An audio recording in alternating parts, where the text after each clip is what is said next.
Hangout is live. Turn that off. Let's make sure this is actually working. It's catching up. Maybe. What's that? Worse things happen. Come on. Sorry for the delay. Just want to make sure things are working.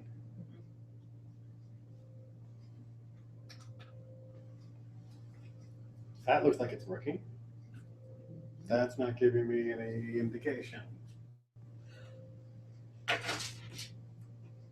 Why does it say it's black?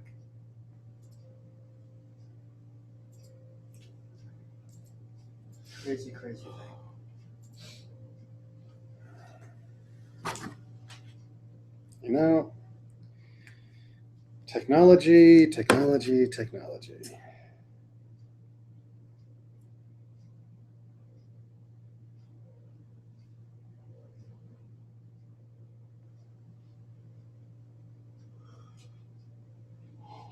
Oh, wait a minute.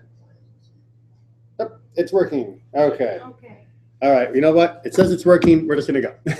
And whatever happens, what happens, right? So that's the benefit of being here in person. Means that no matter what, you can be here. Whereas with the technology, it may or may not work, and who knows what's going to happen. Of course, when you're at home, it means you can always rewind and watch things again. So we are back into the Torah reading with the next great narrative from the book of Bamidbar, the book of Numbers, which means we are now in Parashat Balak, exactly. And Balak is an incredibly confusing parasha, primarily because the main person who the entire story is about, or the main people, aren't Jewish. Right? But Balak focuses almost entirely on the behavior, the reaction, and everything else that's being carried out by non-Jews. And we get a rare glimpse of us through their eyes. Since most of the Torah is the presentation of our view of the world through our own eyes, this parasha becomes a little shocking as they see us. So where are we in the timeline, in our narrative of our people? We're in the desert. We're in the desert, right? So we left Egypt a couple years ago. We got to Mount Sinai a few months later. We got the Torah, we've built the Mishkan, and 2 years later we head out. Shortly thereafter, we make the mistake of the spies and of listening to the bad report, and we are now set to be in the wilderness until that whole generation dies out, the 40 years in the wilderness. And we are now in that time. But just because we are in the wilderness doesn't mean that we don't have places to go and people to see.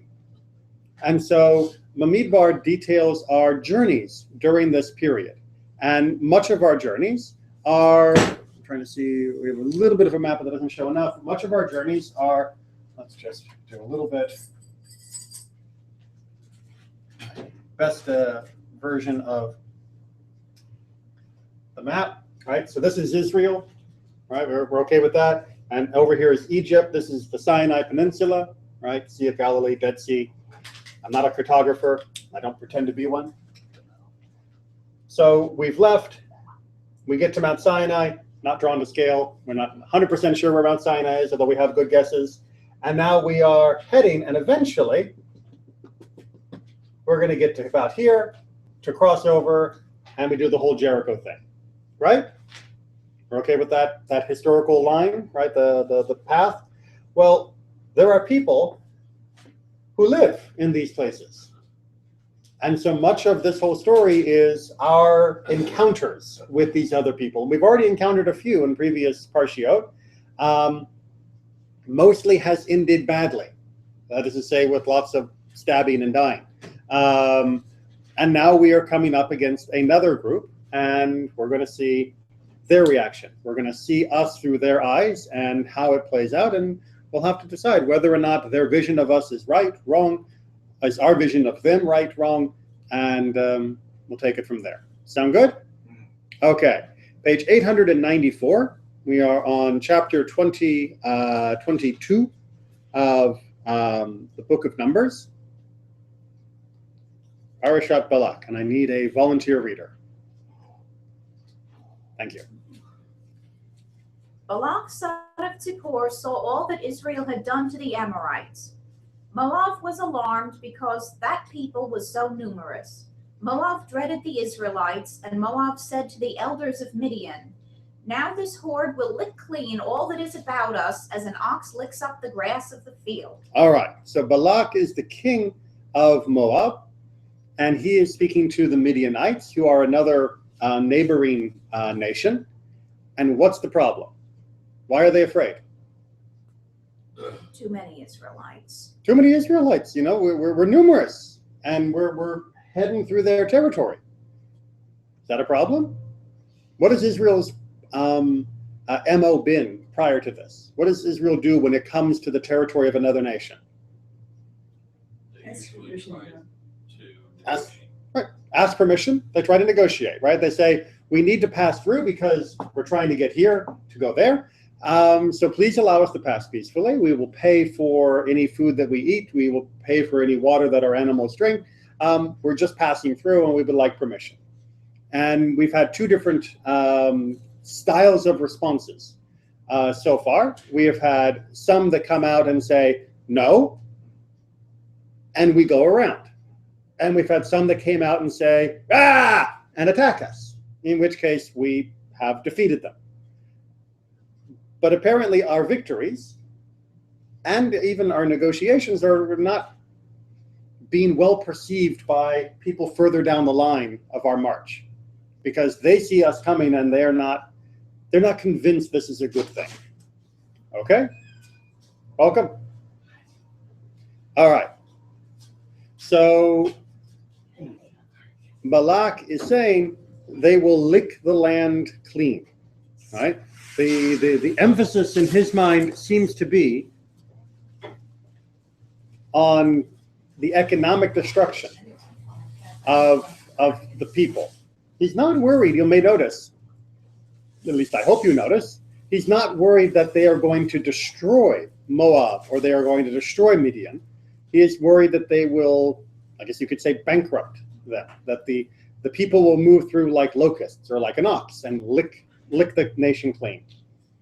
Because we've been told, according to the Torah, that we're not supposed to attack or take the land of Midian or the land of Moab. That's not supposed to be what we do. In self-defense, we are allowed, but we have not been promised all of this other land to be taken. Right? We've only been promised the land of Canaan, the land of Israel. Make sense? So they're kind of okay realizing that we're not going to attack them, but even still, they're worried about the economic damage we might do, and so they need a solution. And here's the solution. Balak, son of Zippor, who was king of Moab at that time, sent messengers to Balaam, son of Beor, in Pethor, which is by the Euphrates, in the land of his kinsfolk, to invite him, saying, "There is a people that came out of Egypt. It hides the earth from view, and it is settled next to me. Come then, put a curse on this people for me, since they are too numerous for me. Perhaps I can thus defeat them and drive them out of the land. For I know that he whom you bless is blessed indeed, and he whom you curse is cursed." Okay, so we're going to be introduced to this guy named Balaam, or Bilam in the Hebrew. And what does it seem like his job is? Blesser and cursor. A blesser and cursor, right? He is a mage. He is somebody who has the power to bless and the power to curse someone's friends or enemies, presumably, respectively. And Balak has decided that he doesn't feel comfortable meeting the people of Israel without some spiritual gun for hire on his side. Make sense? Right? And that does make some sense. Think about what they would have learned from our people so far, right? It's not just a question of we've defeated a couple of these other tribal areas around. What is the big incident that he mentions? Coming out of Egypt. And how did we come out of Egypt? With God's help. Spectacularly, and with God's help. Right? So Balak seems to realize that this is not just a group of semi-nomadic people moving through the area, but this is a group of semi-nomadic people moving through the area with spiritual power behind them. And this guy called Moses, who's doing all these wonders in front of them. And so he wants equal firepower to take care of this. Make sense? With a vanguard of 600,000 fighting men. With a vanguard, if we read that text as literal and not as a misunderstanding of it, of 600,000, or at least numerous enough that they're worried. Numerous enough that they're worried. But again, notice the detail. What has Israel done to him so far? Nothing. And he says very clearly, they come out of Egypt. They're huge. There's so many of them. They cover the earth. And they're sitting right over there next to me. Have they attacked him? No. Have they entered his land? Scary.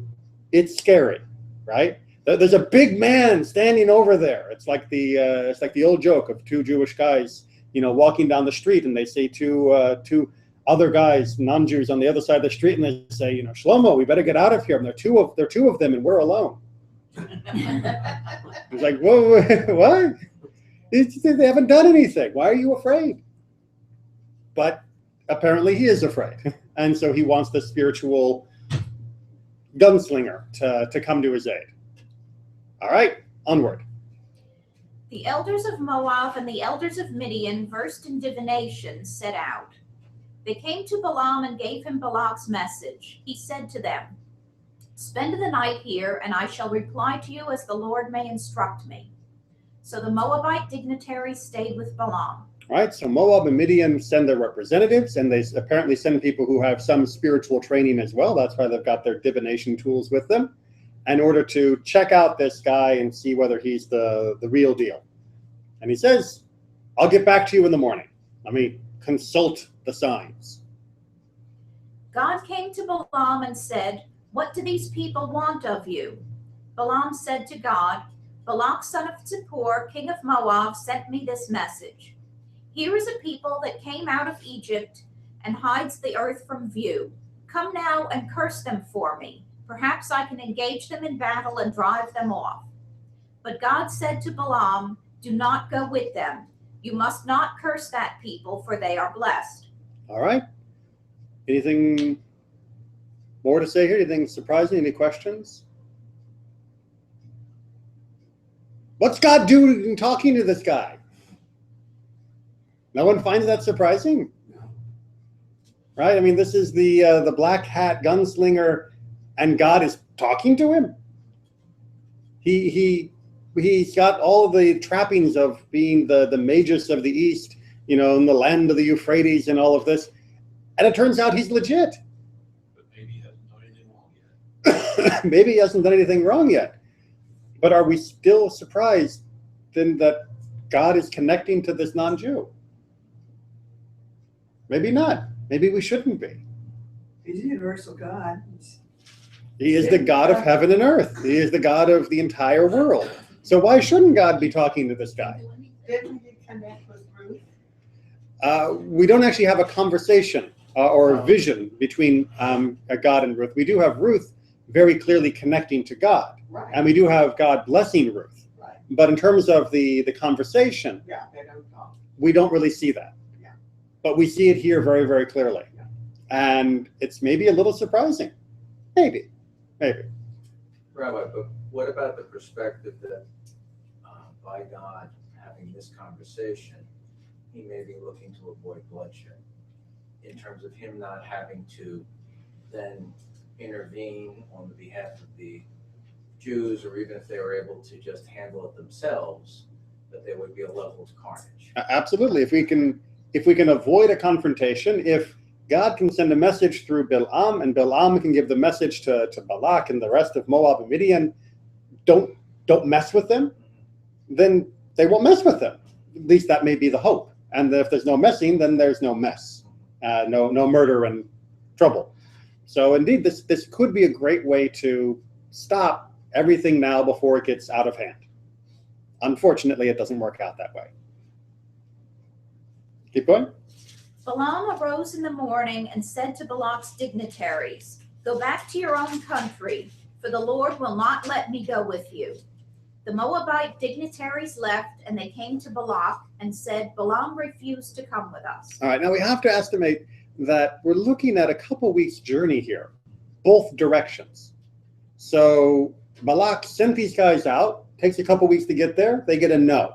They come back, takes another couple weeks, and they say, he said no. And he's going to send them back again. So we're, all told, we're looking at a couple months worth of deliberation going on over here. This isn't just knocked on the neighbor's door and said, hey, would you mind cursing them? And then getting the answer in the next day or two. This is a couple months that are unfolding before us. And in that whole couple months, Israel still hasn't done anything. Israel still hasn't attacked anyone. Israel still hasn't stolen anything. And yet the drive continues to curse us. And apparently they're not using resources either, because I think they're still getting manna. We get manna all the way up until we cross the Jordan and come into the land of Israel. So, and we get water from the well that's with us throughout our entire journey. Is it the case though, Rabbi, that the animals though are foraging, if you will, from the local area, or no? Almost certainly the animals would have to graze. Yes. But if the animals didn't graze and if the animals died, the people would still eat. Mm-hmm. That's not part of the process. So Right. yes, there is some real legitimate concern that these flocks are going to come into our land and we don't want other people's flocks eating our grass. But it's not nearly as bad as they seem to be fearful of. But it is, in their mind, this horrible, horrible potential just looming on their border. And even though there has been no hostility from Israel towards them, they feel their mere presence is aggressive. I really do remember how to speak English. Okay. Then Balak sent other dignitaries, more numerous and distinguished than the first. They came to Balaam and said to him, "Thus says Balak, son of Zippor, please do not refuse to come to me.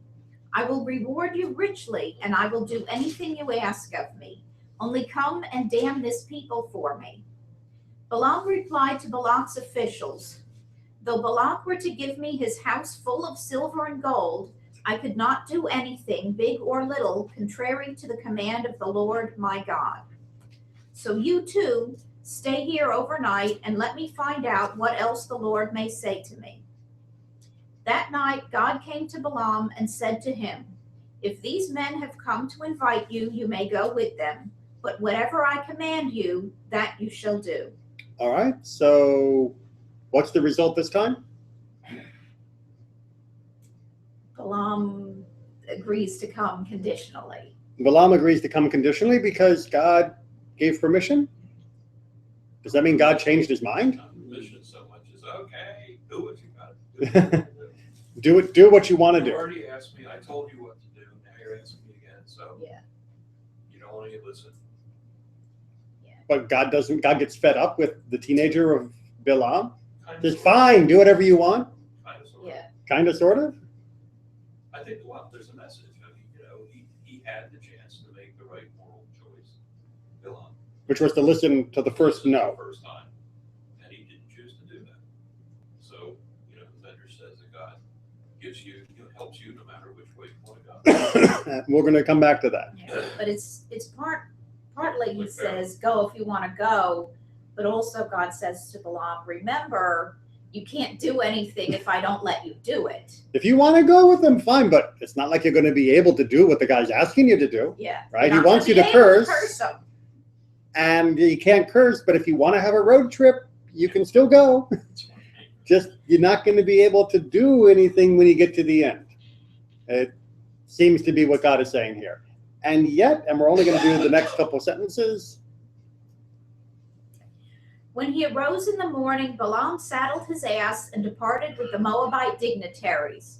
But God was incensed at his going. So an angel of the Lord placed himself in his way as an adversary. All right, wait a minute. That's confusing. Is it confusing? What's confusing about it? It's confusing because God supposedly told Balaam that he could go.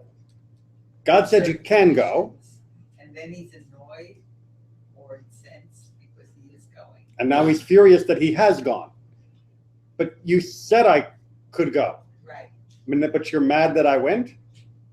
Or it's just like some married couple, you know? You ever have You know, children? you ever have kids? Right? You said I can go, but you were mad when I did what you said I could. Well, you weren't supposed to do it. You were supposed to recognize I didn't want you to do it, but I didn't want to have to tell you not to. It's a very He says human you dynamic. may go with them. Mhm. Now, why are you going? Well, yeah, that's crazy talk. Yeah. And then he sends an angel to stop him. No wonder our kids get confused. We send them mixed messages. Every now and then. Every now and then. All right. So, in order to untangle all of this, we're going to focus on this very real problem of Wonderful story. how do we see this? How do we see what's happening? I should point out, by the way, for those of you that have not read the full story, you have to. You have to go home and finish reading it, because the rest of the story has a talking donkey. And if that doesn't get you interested, then you're just dead to literature. This is the only clear place outside of the Garden of Eden where we have an animal talking in the entire Bible. And it's not so clear. Many people argue that it was a dream, but that's a whole nother issue. But the fact is, the donkey can see better than Balaam. The donkey understands what's going on more than Balaam does. And we need to try and figure out if we can see what's going on as well, because it's all about misperceptions. Okay, ready for our first commentary? Sure. Behold, there is a people come out of Egypt. Balaam asked why this mattered to Balak. Right, so as typical midrashic fashion, they give us part of a verse, then they ask a question about it, and then they give us another part as though it was the answer. Right, so Balak says, "There's this people come out of Egypt," and Balaam, we would imagine, would say, "So new? What does this have to do with you? People travel all the time." Behold, they cover the eye of the earth. They have blinded the eyes of the earth by destroying Sihon and Og. They have covered their eyes, that is, buried them. All right, so if you look back in the Hebrew, and this is from verse 5 of our thing, it literally says they've covered the eye of the earth. Now, most of the time in English, we would render that as cover the face of the earth. But the Midrash is picking up on the literalness of the covering the eye of the earth. And they say, what does it mean to cover the eye of the earth? It means they've covered the eyes with earth, meaning they have buried these great kings, Sihon and Og, which were two of our adversaries in previous stories. And they killed them. And those guys were like massive, famous, and powerful. And they're wiping them out. That's how it looks to Balak, is that Israel is marching and they are defeating these incredible military enemies seemingly with ease. And he is terrified because of it. So we taste his fear a bit more. Okay, onward. Why did Balak attack Israel? Didn't God command Israel not to take any of Moab's land? True, but Balak was more skilled in divination than Balaam. As it says, Balak saw. Right, Balak saw. Balak had a vision, and his vision was such. But he could not clearly understand the things he saw. As it says, you are wearied in the multitude of your counsels. Now let your astrologers, stargazers, monthly prognosticators rise and save you. Right, so Balak could see, he had a vision that there was a problem, that Israel was coming, that there would be conflict between him and Israel. And he was confused about what his vision meant. So what did he do? He hired someone to help resolve this issue, and that was Balaam. Unfortunately, this is what we call a self-fulfilling prophecy. Right? He could see that there was a coming conflict between him and Israel, but the coming conflict was precisely because of his fear of the coming conflict. If he hadn't had the vision of this conflict, he wouldn't have sought resolution to the conflict, which is exactly what precipitated the conflict. He could have been perfectly happy and relaxed and living peacefully in Moab. But his fear drove him to take steps that actually sped up the process of his own downfall. Does that make sense? maybe, right? If he hadn't been worried about it, the things that he worried about wouldn't have happened. Tragedy. A bit of a Greek tragedy, yes. Yeah, except we don't call him the hero.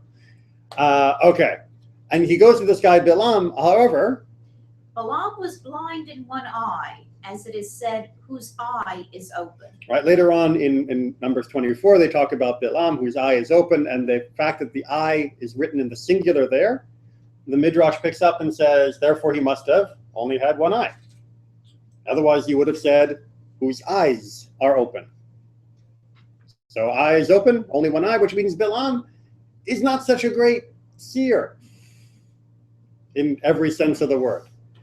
So there's a tendency already to sort of denigrate Balaam. He's not as good a seer as Balak, and he only has one eye. We know later on he can't even see what his donkey sees. And yet God is talking to him. What's going on here? How was this guy a prophet or not? Was he a great person or not? Or was he just some charlatan? Rabbi? Yep. Could this also be viewed as falling within the paradigm of Balaam's fear being viewed as somewhat of a self-centered arrogance, in the sense that God has said, there won't be a problem, follow what I'm saying, okay? In the same way that God in previous situations has said, do what I'm saying, everything will be fine. And then when there is a deviation out of people's fear or what have you, there's a problem. Absolutely. It's following that same pattern over and over again. If he just played it cool and trusted with what God had established, there wouldn't have been an issue.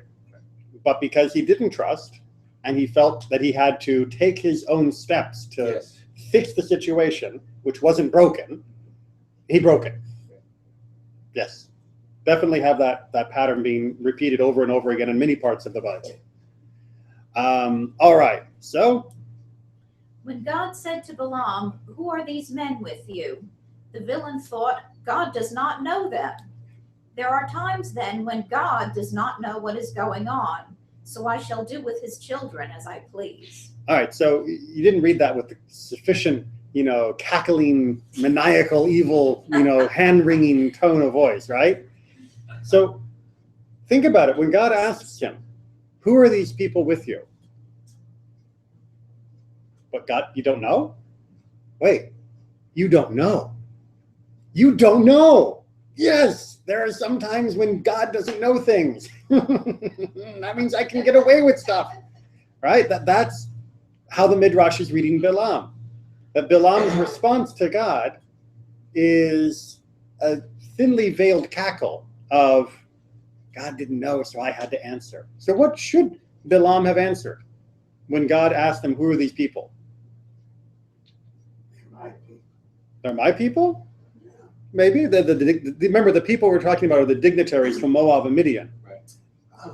Or maybe he could have answered, God, in your hand is the entire universe. You know who these people are and why they have come. Instead, he fills God in as though God didn't know. And that's what the Midrash is picking up on. That if God asks you who somebody is, you don't answer as though God was stupid. You answer based upon the real question, which is, what are you doing with them? Right. Why are these people with you? Exactly. And what is your intent with them? Because you should understand something about these people, which is they're not very good. But instead, Balaam answers as though God didn't know, as though God couldn't see. Remember, because it's all about seeing. Balaam thinks God can't see, and Balaam only has one eye, so and can't see what his donkey sees. And yet he feels he has to fill in God. Is God testing Balaam? Absolutely. Absolutely. It's the same way back in Cain and Abel time, right? When God comes to Cain and says, so, your brother Abel, haven't seen him around for a bit. Do you know where he is? And Cain says, am I my brother's keeper? Wrong answer. The answer should have been, God, what has been done, and I'm sorry and repentant, etc., etc. But instead, it was trying to pretend as though you could pull one over on God. Same thing with Adam and Eve, when they're hiding in the garden, after they've eaten from the fruit. What are you hiding from? That's more offensive than what you just did, because it implies that you think that God is somehow so limited that he doesn't know what you did as long as you hide in a bush, or as long as you pretend like you just, oh, well, you know, these just some guys visiting and they wanted to talk to me about a problem they were having. It's like, God knows. God wants to know what you know, not God needs you to tell him what he should know. So absolutely, God is setting him up for an opportunity to pass a test. And Balaam, well, fails. And we go on. This shows us that he was greedy and coveted other people's money. He said, he ought to give me all his silver and gold, since he has to hire many armies, and even then it is questionable whether he will be victorious or not, whereas I will certainly succeed. All right, so if you flip back to the verse 18, where Balaam is bargaining with the people from Balak, they say, look, Balak will, and unfortunately the JPS translation says enrich you, but the literal phrase is simply that he will greatly honor you. And after having been offered great honor, Balaam says, look, even if you were to give me a ton of gold, hint, hint, ... which is kind of the same thing that happens way back in the sale of Machpelah, the cave that was bought by Abraham, where he said, you know, what is a cave that's worth a few hundred between you and me? It's a very sideways way of commenting and making a statement about what you really want, right? So he lets slip, either accidentally or on purpose, what's really in his heart, which is, I want the cash. Balaam is saying, I would do it if I could get paid, but I want a lot of money. And after all, why shouldn't I get paid a lot of money? Because you got an enemy. And if you want to fight your enemy, you're going to it takes a lot of money to hire those armies, and then you might still lose. But if you hire me with that money, then you'll win. So it's a sound investment, and I'm worth it. So a house full of gold and silver, please, and then we can talk a little more. Fair assessment of Balaam's character, or are we maligning him?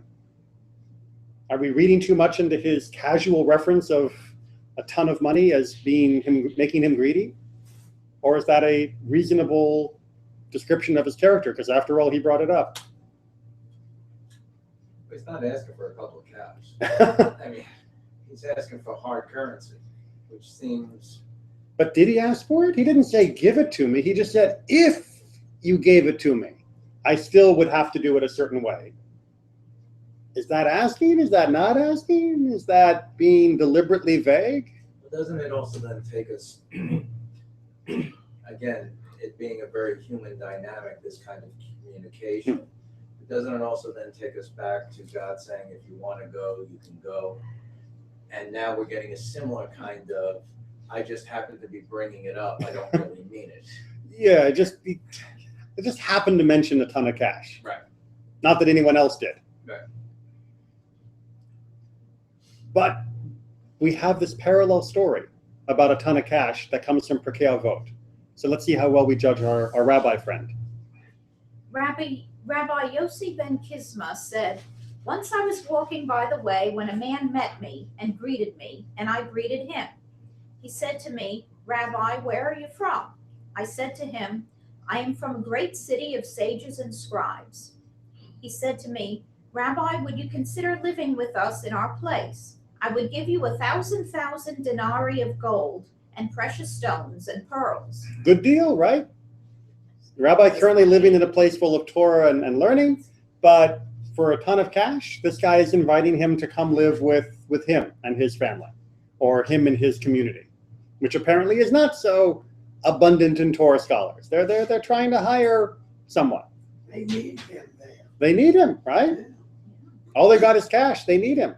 And he says, I said to him, my son, even if you were to give me all the silver and gold, precious stones and pearls that are in the world, I would not dwell anywhere except in a place of Torah. For when a man passes away, there accompany him neither gold nor silver nor precious stones nor pearls, but Torah and good deeds alone. so isn't that the same answer that Balaam gave him? Even if you gave me all the money in the world, I wouldn't go with you. Even if you gave me a house full of gold and silver, I won't go with you. So does that make this rabbi a little greedy to bring it up in the same way? Or did we misjudge Bilam for bringing it up? No, it's a different context and it's a different meaning. Okay. Syntax. Because? What's the difference in context? Because he says, even if you were to do that, I would categorically not dwell. And Bilam's saying something else. Not, I'll get back to you in the morning. Right. He's not saying that. And he said, and then he gives the little story about it. The man passes away, the gold and silver to folly. Here's my reasoning. I won't do it because of this. So he's made it very clear that he's not just using this as a bargaining tool. Right. But really, I'm not going to do it because ultimately that is worthless to me compared to Torah and mitzvot and good deeds. And Bilam's saying, okay, the house of gold and silver, and oh, by the way, it might not work. But I'll get back to you in the morning. But I'll get back to you. Just make sure you've got my bank account number. Right. There's definitely more. And also, as Torah Tamimah pointed out, Bilam brings up the money first. Here, Rabbi Yossi doesn't. He responds to an offer of money. In the literal Hebrew, no one mentions money until Bilam suddenly talks about having a house full of gold and silver, which means he's the one who introduces currency into the negotiations. As a tangent, I would take issue with this story, and I think we did when we studied Perkei, is that the greater mitzvah would have been to go with this guy and to teach Torah in a place where it was not abundant. Or to take the 1,000 denarii and move an academy there so that there can be many people who are bringing Torah. And you don't have to go as a lone Torah person in an ocean of people who have no Torah. That if they've got 1,000 denarii burning a hole in their pocket, that can build up a Torah community very nicely. And Jewish people are always looking for affordable housing. So yes, definitely Rabbi Yossi could have found a way to make the proposition work better. But that wasn't Perkei Avot's purpose. Perkei Avot wanted us to understand that we shouldn't think of money as being the goal, because when we die, that just turns back into rocks in the ground, which is all gold and jewels are, or bits of oyster guts, which is the pearls that are mentioned. Okay, onward. But didn't Moab and Midian wage war against each other? And this hostility was long-standing. It is like two dogs that were fighting each other. A wolf attacked one. The other thought, if I do not help him, the wolf will kill him today and come for me tomorrow. Right. So very, very much at the beginning of our parasha, we have Balak, who's from Moab, sending to Midian. And that should, if you know your ancient people, send off a few alarm bells of, wait a minute, Moab and Midian, they don't get along. Why are they cooperating? And the answer here is that from their point of view, Israel was like a wolf. From their point of view, they saw this wolf moving in, and they said, you know what, if we don't cooperate, this wolf is just going to pick us off one at a time. But maybe the two of us together, maybe we can succeed. Yes? No? See the perception? Right? The enemy of my enemy is my friend, even if he was my enemy yesterday. Right? Yeah. It's the perception changes of who is the bigger threat from moment to moment. And they're viewing Israel as the bigger threat. Of course, again, we come back to the fact that Israel hasn't done anything to anybody and expressly has a commandment to leave these people alone. So there should be no fear in the first place. But in the eyes of Midian and Moab, Israel is the wolf. Okay. Onward. Judah, said Rav, under all circumstances, a person should engage in study of Torah and practice of religious duties, even if it is not for their own sake. For out of doing these things not for their own sake, one will come to do them for their own sake. All right, so a very, very famous dictum of the Talmud, which is, if you do something for the wrong reason, it's better than not doing it at all. Because if you do it even for the wrong reason or for an inferior reason, eventually through the doing, you will refine yourself and come to do it for the right reason. Right? Classic example of giving tzedakah. If you give tzedakah because you want to show off to your friends, that's not the highest spiritual level for giving tzedakah, but it's still good that you gave tzedakah. It's still helping the person who needs it, and it is still helping you ultimately, ideally, to crawl your way towards the true spiritual reason of giving tzedakah, because it is commanded and because it is just, not because it shows off so nicely to everyone else.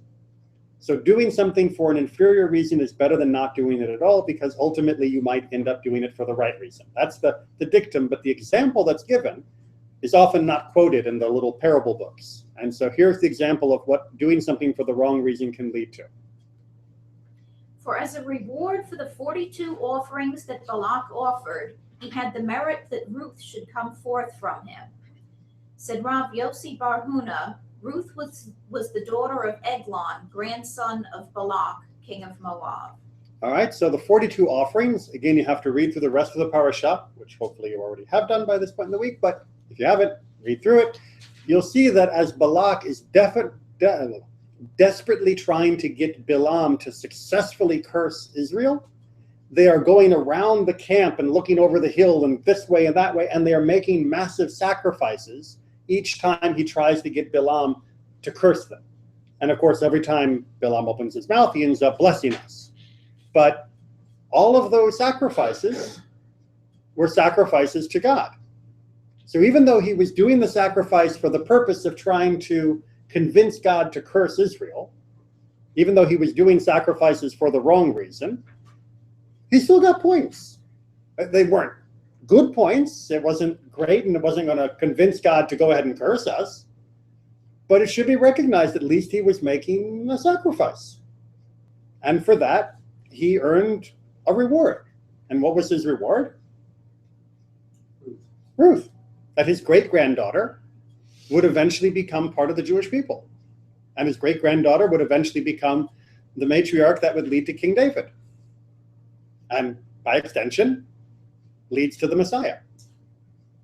So, Rabbi, is this more like the end justifies the mean, or a broken clock is right twice a day? More like the latter, right? That a broken clock is right twice a day. It's not saying do whatever you want to, Right. because if you got the right intention, eventually it'll work out. It's more like saying, even if you're doing something wrong, as long as there's an element that's right, in this case, sacrificing to God, that does give some benefit to you and to the world. And in this particular case, the benefit is delayed, but it does show that eventually it got paid back through the bringing of Ruth into our people and her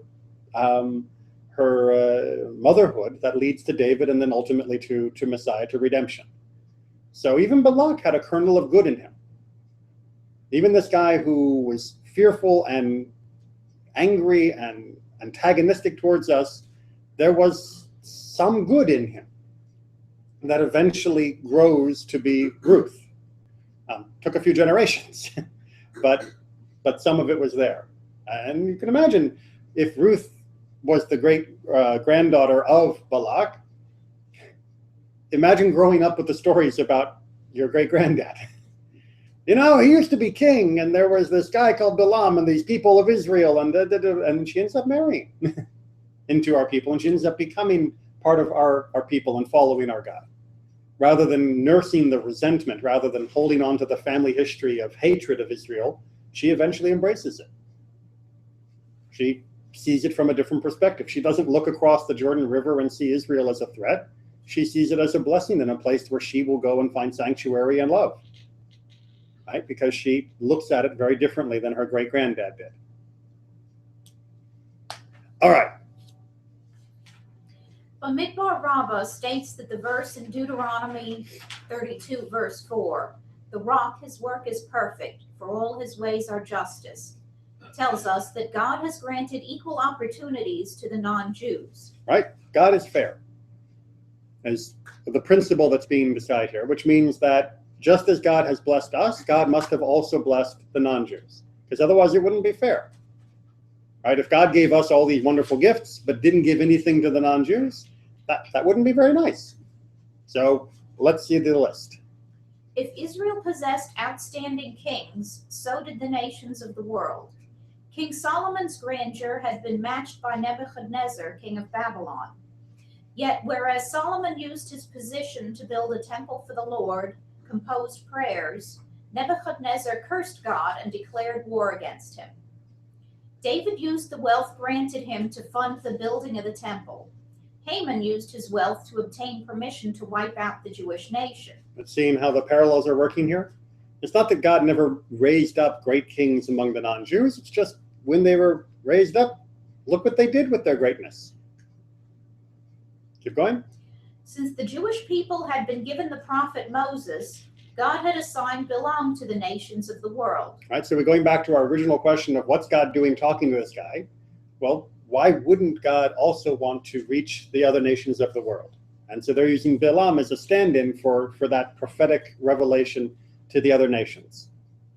The difference between the two lay in the fact that whereas Moses and other Jewish prophets warned their people against sin, Balaam seduced people into sinful behavior, causing them to forfeit their share in the world to come. So later on in the story, Balaam, having failed to curse, is said to have convinced Balak and the Moabites to send in the women. That is to say, to send in women to prostitute themselves and seduce the people of Israel to idolatry. It's like, well, you know, I would love to have you come and lie with me. All you have to do is bow down to this idol, and then we can go to the bedroom. And apparently that was a very effective technique against us. And so they're using that to say that, look, God talked to this guy, but look at what he advocated.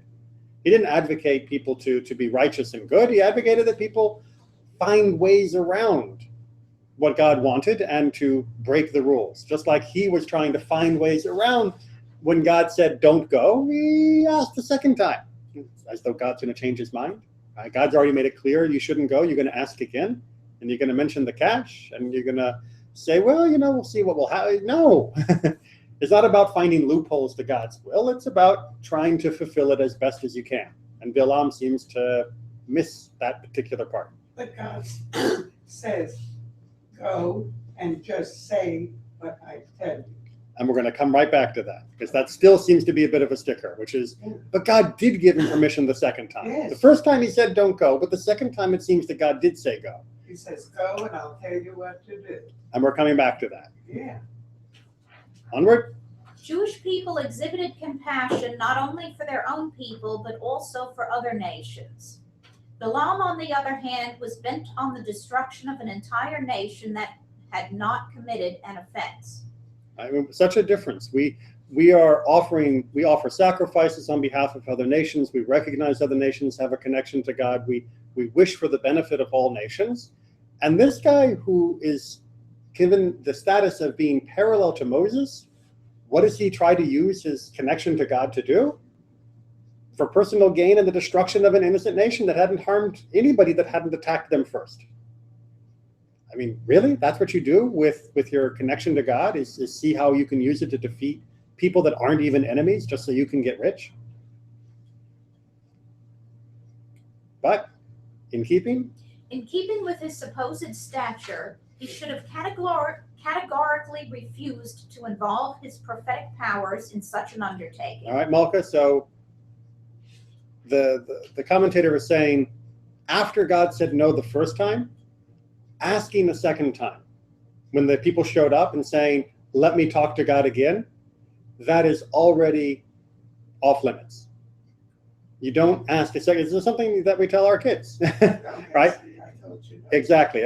You've already asked, and I already answered. And if you ask again, you're going to be in trouble for the asking, because it's already an off-limits thing. And now that you're continuing to ask, the asking itself is becoming a problem. And so how do we still reconcile his saying, it's okay, go? Keep reading. When the Talmud in Shabbat 104 teaches that whoever wants to heap impurity upon himself is given an opportunity to do so, the question, who are the people that have come to you, illustrates that dictum. Right? God gave him a chance. He gave him a chance to do good, and he also gave him a good chance to mess up. So when God said, you know what, go, Balaam should have heard in that, don't go.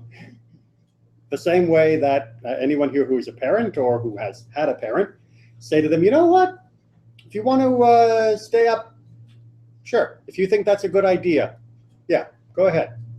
Should hear, don't do this. You are being set up just so you can fail yourself. And apparently that's how the commentator is reading what God did for Bilam. God said, you know what? Go ahead and do what you want to do. I've already given you my opinion, but if you want to go, yeah, go. And Bilam should have heard that. And even Caspi makes it even clearer. If you can read the last, or the next to last commentator. Well, the last commentator before the final quote. And God was angry because he went. A single utterance has opposing instructions, whether it is appropriate or the opposite. Thus, even though God told Balaam to go with them, that was in the form of angry opposition.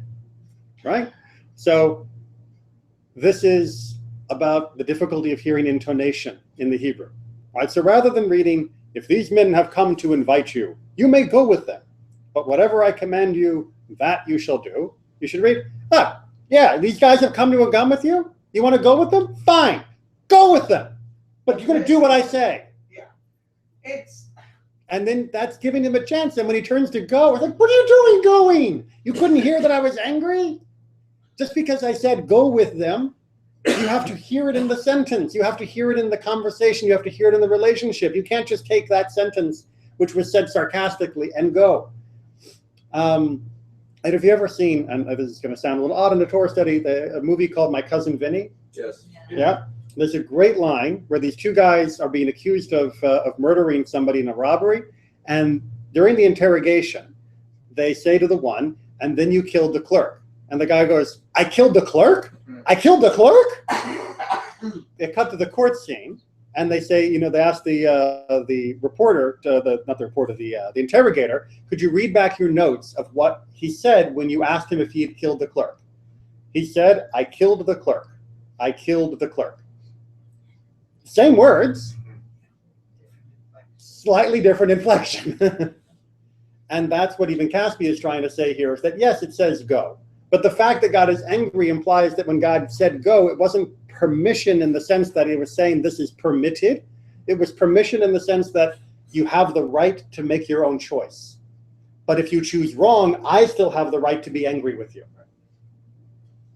He was acknowledging the free will that Bilam had. And Bilam missed that.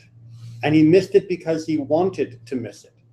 Bilam wanted to believe he had permission. He wanted to believe he could go because this was important to him, whether it was for the honor, whether it was for the gold, whether it was because he believed the danger that Balak thought he faced. Bilam wanted to go, and so he heard what he wanted to hear. Which brings us to our very last line. You don't have to sing it. I don't know if you know the song, but... I have squandered my resistance for a pocket full of mumbles. Such are promises, all lies and jest. Still, a man hears what he wants to hear and disregards the rest. If you haven't heard the song The Boxer by Simon and Garfunkel, highly recommend you look it up. It's a wonderful song, and this is right up at the beginning. A man hears what he wants to hear and disregards the rest, right? Balak looked across the border and saw this giant nation, and he was fearful. It didn't matter that they had offered peace. It didn't matter they had offered to pay for anything. It didn't matter that they were headed to an entirely different place and were just passing through. What he saw and what he heard and what he felt was, this is danger. And so he responded in that way and created the danger that would be destructive to him and his people.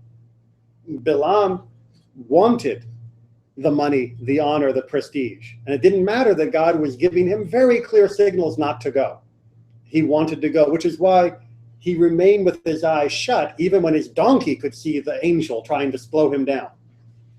Because he had already closed his eyes to really understanding what was going on.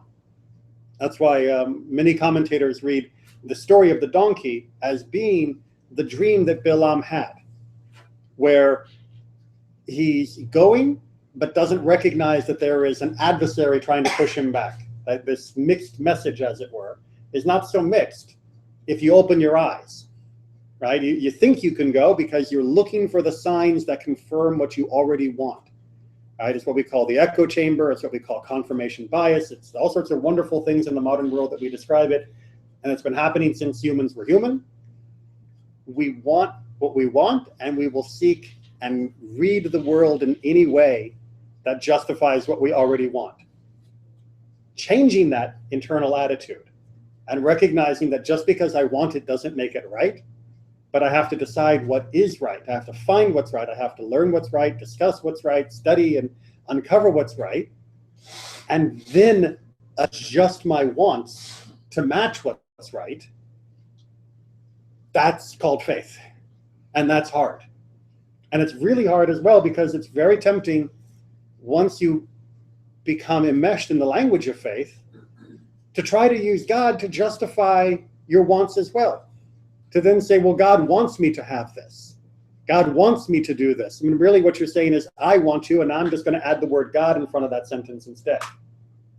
And that becomes even more dangerous because now you have removed what should be the last bulwark against self-deception, which is God. God should always be there to help slap us in the face and say, don't go.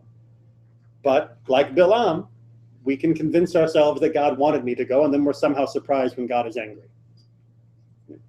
God's not angry because God changed his mind. God's angry because you invoked him as somehow justification for doing what you know in your heart was wrong. And you shouldn't be surprised when God calls you to account afterwards. All right. Happy trails. Thank you, Rabbi. Watch out for donkeys. Especially one smarter than you. There are a lot of donkeys smarter than us.